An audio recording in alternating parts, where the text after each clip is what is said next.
How to pin multiple location on Google Maps. Hi everyone, welcome back to the channel. In today's video I'll guide you on how you can change or pin multiple locations on Google Maps, so make sure to watch the video till the end.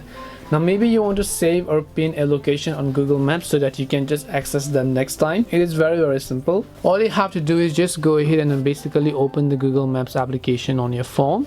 Once you launch the Google Maps app, you can just pin your current location by just selecting a current location option here, or you can just select any other location from any of this list over here. So let me just go ahead and select a random location. When you tap on the location, you'll see this little red dot. Now I want to pin this or maybe save it. Well, it's not really called pinning, but I have this option called save that I can use it right away. So if I tap on save, I have the option to just save it to a list that I can create, or I can create a new list over here. Once I've just created a list, I'll just tap the done button and you can see dropped pin. So basically I can just go ahead and then open up that specific pin over here and then just go ahead and select that specific pin as well.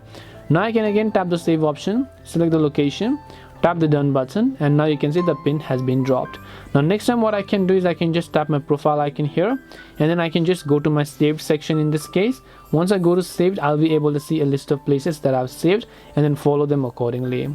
So this way I can go ahead and then pin multiple locations on Google Maps. Hope this video was helpful to you guys, and if it did help you, then make sure to leave a like and subscribe to the channel. If you have got any more questions, then feel free to leave them down in the comment section. Thank you very much for watching till the end of this tutorial, and see you soon in the next video.